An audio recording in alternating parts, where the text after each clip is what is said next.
Bismillah, alhamdulillah, salatu wassalamu ala rasulillah. Assalamu alaikum wa rahmatullahi wa barakatuh.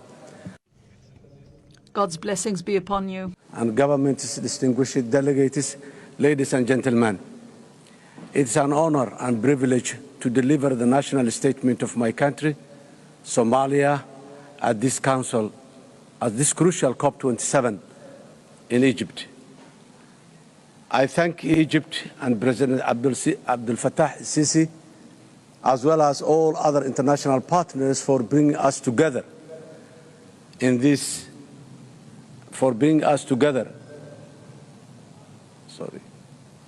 to discuss what can only be described as the greatest challenge facing our world today. All the available scientific evidence across the world clearly shows that temperatures and sea levels are rising and droughts and floods are increasing. Food security is weak and climate-induced conflict over resources like water and livestock pasture are common, especially in sub-Saharan Africa, which is dealing with one of the worst droughts in the modern history. The presence of so many leaders in this meeting today gives me a confidence that not only is the issue of climate change being taken seriously internationally, but that during COP27, genuine plans and strategies will be negotiated, agreed, and implemented quickly to ensure we mitigate and adapt to its costly destructive effects across the world. In 2022, over 800 million people, majority of them from Africa, are food insecure.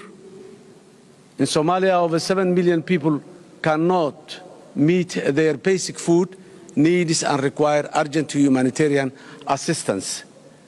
We need to ask ourselves, why are we here after 26 years?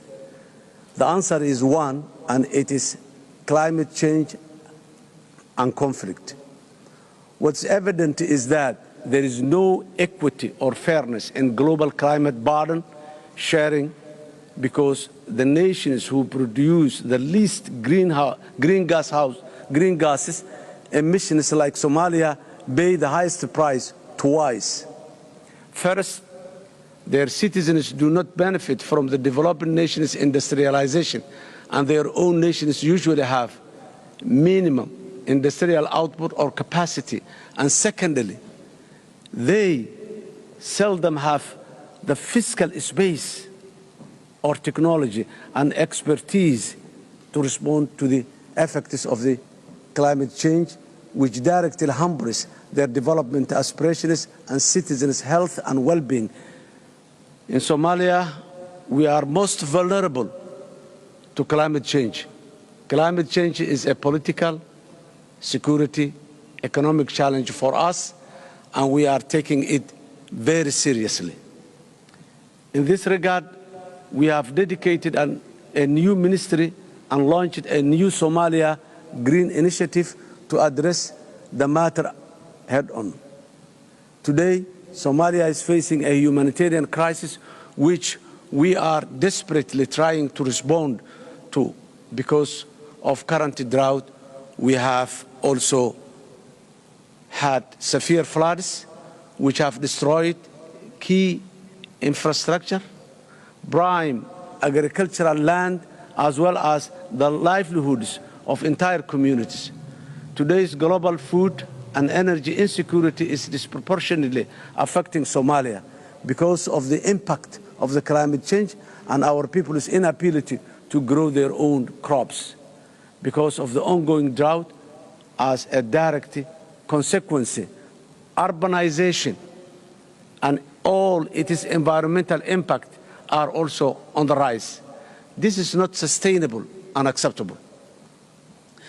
Climate mitigation and adaptation strategies and plans need to be rapidly implemented in Somalia to safeguard the lives and the livelihood of our most vulnerable citizens. However, this requires real resources, including accessible grant-based financing and investment in climate resilience, in key areas including water management, infrastructure, and renewable energy. This is vital because many of the developing nations and least developed nations like Somalia are still struggling with the economic impact of the COVID-19 pandemic and national debt sustainability issues, and they must not be left behind.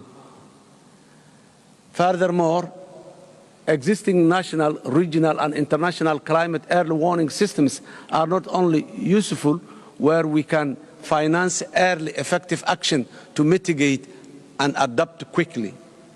In Somalia, we have one of the longest coasts in the world, vast arable land, and we are striving to build an economically stable future which both benefits from our strategic location and enormous natural resources potential, including the blue economy. However, we must take urgent action today to work with all our international partners to ensure we make the climate adaptation and mitigation investments that will make this reality tomorrow. In this age of global interconnectivity and interdependency, we must not think in silos or developed versus developing nations, because the looming existential climate disaster does not care for these distinctions. Climate change is complex, and it's not going to magically disappear. In this regard, we must respond to this single greatest challenge to the humanity today, together, and on the firm basis of solidarity, multilateralism, international cooperation is the only way out. I thank you. Thank you, Your Excellency.